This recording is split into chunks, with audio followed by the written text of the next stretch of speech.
নমস্কার বন্ধুরা, আশা করি সবাই খুব ভালো আছো। শুভমিতা ব্লগে সবাইকে স্বাগত জানাই। আজকে তোমাদের সাথে শেয়ার করব একদমই নতুন ধরনের মাছের ঝোলের রেসিপি। পেঁয়াজ রসুন ছাড়া 5 ফোড়ন দিয়ে এই মাছের ঝোলের রেসিপি যেমন হবে সুস্বাদু তেমনই স্বাস্থ্যকর। তবে বন্ধুরা, বাড়িতে অবশ্যই একবার হলেও এই রেসিপিটা বানিয়ে আমায় কমেন্ট করে জানাতে ভুলো না কিন্তু রেসিপিটা তোমাদের কেমন লাগলো। তাহলে চলো বন্ধুরা, রেসিপিটা দেখে নেওয়া যাক। রেসিপিটা কেউ স্কিপ করো না। স্কিপ করলে আমি কি পদ্ধতিতে রেসিপিটা বানালাম বা কি মশলার অ্যাড করলাম সেটা তোমরা মিস করে যাবে। তখন হয়তো রেসিপিটা খেতে এতটা ভালো হবে না। এখানে আমি প্রথমে অল্প পরিমাণে পেঁপে নিয়েছি। পেঁপেগুলোকে লম্বা লম্বা করে টুকরো করে নিয়েছি। আর নিয়েছি একটা কাঁচকলা। কাঁচকলাগুলোকেও লম্বা লম্বা করে কেটে নিচ্ছি। পেঁপের ওপরের খোসাটা যেমন খুব ভালোভাবে পরিষ্কার করবে, তেমনই কিন্তু ভেতরের বীজের অংশটাও ভালোভাবে পরিষ্কার করে নিতে হবে, নইলে অনেক সময় তেতো ভাব লাগে। তোমরা চাইলে একটা আলু দিতে পারো, তবে এখানে আমি আলু ছাড়াই রেসিপিটা বানাচ্ছি। কিছুটা পরিমাণে জলের মধ্যে অল্প একটু হলুদের গুঁড়ো দিয়ে এর মধ্যে কাঁচকলা আর পেঁপেটাকে একসাথে ভিজিয়ে রাখলাম, কাঁচকলাটা যাতে কালো না হয়ে যায়। এরপর চলো কিছু মশলার পেস্ট বানিয়ে নিই। প্রথমেই নিয়ে নিচ্ছি কয়েকটা কাঁচা লঙ্কা। এখানে তোমরা যেমন ঝাল খাবে সেই বুঝে কাঁচা লঙ্কাটা দিয়ে নিও। রেসিপিটা কিন্তু স্বাস্থ্যকর, এই জন্য কাঁচা লঙ্কা দিয়েই বানাবো। আর নিয়েছি খুবই অল্প পরিমাণে আদা, আর দিয়ে দিলাম অর্ধেকটা টমেটো। খুবই অল্প মশলার ব্যবহার করছি। আমি যেই পরিমাণে সবজি বা মাছ নিয়েছি সেই বুঝে কিন্তু মশলা দিচ্ছি। এরপর তোমরা সবজি বা মাছের পরিমাণ যদি কম বেশি করে নাও, তখন তোমাদের সমস্ত মশলার পরিমাণটাও কম বেশি করে নিতে হবে। এখানে আমি 4 পিস কাটা রুই মাছ নিয়েছি। মাছের মধ্যে স্বাদ অনুযায়ী লবণ আর হলুদের গুঁড়ো দিয়ে মাছটা খুব ভালোভাবে মেখে রাখছি। এখানে কিন্তু তোমরা তোমাদের পছন্দ মতো যে কোনো কাটা মাছ নিতে পারো, কোনো অসুবিধে নেই। মাছের মধ্যে মশলাটা মেখে নিয়েছি। এরপর প্রায় 10 থেকে 15 মিনিটের জন্য রেস্টে রাখবো। তার মধ্যেই আমি বাকি রান্নার জোগাড়টুকু করে নিচ্ছি। প্রথমেই একটা কড়াই বসিয়ে দিয়ে দিলাম অর্ধেকটা তেজপাতা ছোট ছোট টুকরো করে, আর দিয়ে দিলাম হাফ চামচ 5 ফোড়ন আর হাফ চামচ পরিমাণে গোটা জিরে। এরপর গ্যাসের ফ্লেম লোতে করে একটু সময় নিয়ে মশলাটা ভেজে নেব, যাতে এই মশলার থেকে সুন্দর একটা সুগন্ধ আসে। তবে মশলাটা যাতে কোনোভাবে পুড়ে না যায় এই দিকে খেয়াল রাখতে হবে। হালকা লালচে রং ধরিয়ে মশলাটা ভেজে নিয়েছি। এরপর মশলাটা মিক্সিং জারের মধ্যে নামিয়ে রাখলাম। মশলাটা ঠান্ডা করে নিচ্ছি, তারপর গুঁড়ো করে নিয়েছি। ঠিক দেখো এইভাবে করে গুঁড়োটা করে নিতে হবে। এরপর ওই কড়াইয়ের মধ্যেই বেশ কিছুটা পরিমাণে সর্ষের তেল গরম করে নিলাম। এখানে আমি একবারেই তেলটা দিয়ে দিচ্ছি, আর কিন্তু তেলের ব্যবহার করব না।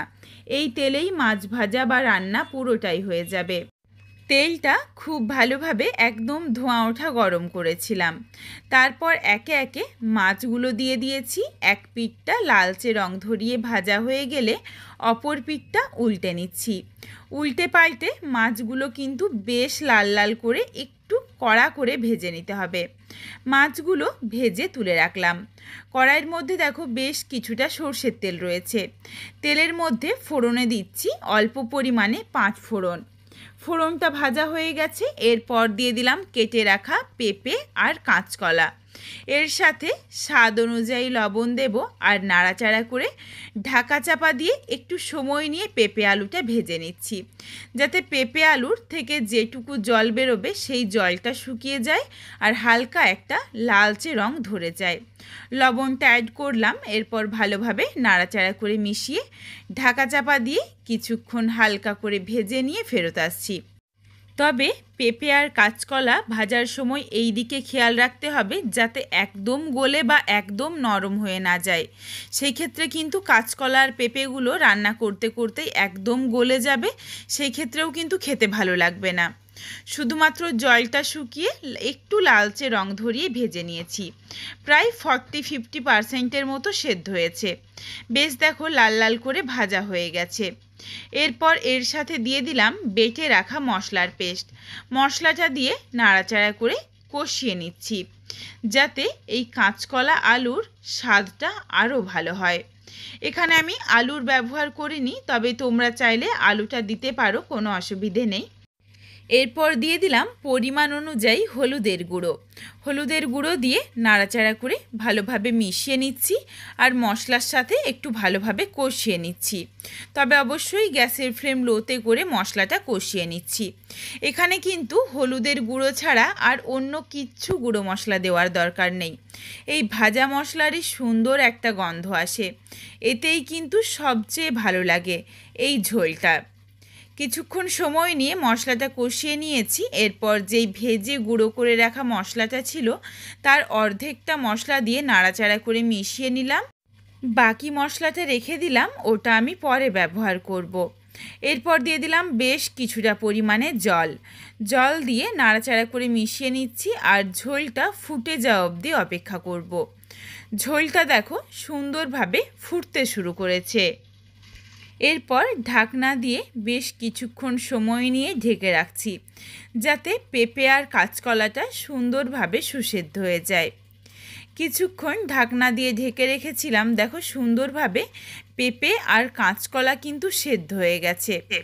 এখানে তোমাদের আমি একটা পেঁপে চেপে দেখিয়ে দিচ্ছি, দেখো পেঁপেটা সুন্দরভাবে কিন্তু একদম গলে গেছে। এরপর এর সাথে দিয়ে দিলাম সামান্য একটু চিনি আর দুটো চেরা কাঁচা লঙ্কা আর ভেজে রাখা মাছগুলো। এই কাঁচা লঙ্কার গন্ধটা কিন্তু রেসিপিটার সাথে বেশ ভালো যায়, এই জন্য আমি আবারও দুটো চেরা কাঁচা লঙ্কার ব্যবহার করেছি। চিনিটা অবশ্যই দিও, তাহলে টেস্টটা ব্যালেন্স হয়ে যাবে, খেতেও বেশ ভালো লাগবে।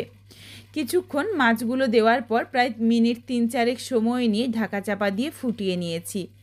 রেসিপিটা নাবিয়ে নেওয়ার আগে দিয়ে দিলাম বাকি যেটুকু ভেজে গুঁড়ো করে রাখা মশলা ছিল, সেই মশলাটা দিয়ে নাড়াচাড়া করে মিশিয়ে নিয়েছি। রেসিপিটা দেখো একদম রেডি হয়ে গেছে। এখানে আমি সামান্য একটু স্বাদ অনুযায়ী লবণ দিয়ে দিলাম, আর কোনো কিচ্ছু দেওয়ার দরকার নেই। আর ওই ভাজা মশলাটা দিয়ে কিন্তু খুব বেশি সময় নিয়ে রান্না করারও দরকার নেই, তাহলে মশলার সুন্দর গন্ধটা নষ্ট হয়ে যাবে। যারা ধনেপাতা খেতে পছন্দ করো তারা চাইলে কিন্তু ফ্রেশ ধনেপাতা কুচিয়ে একটু দিতে পারো, কোনো অসুবিধে নেই। তবে বাকি রান্নার পদ্ধতি কিন্তু একই রকম থাকবে। কতটা লোভনীয় দেখতে হয়েছে দেখো, আর দুর্দান্ত একটা গন্ধ এসেছে। বন্ধুরা, বাড়িতে অবশ্যই একবার হলেও 5 ফোড়ন দিয়ে মাছের ঝোলের রেসিপিটা বানিয়ে দেখো, তারপর আমায় কমেন্ট করে জানিও রেসিপিটা তোমাদের কেমন লাগলো। রেসিপিটা তোমাদের যদি ভালো লাগে তাহলে লাইক করো, শেয়ার করে বন্ধুদের দেখার সুযোগ করে দিও।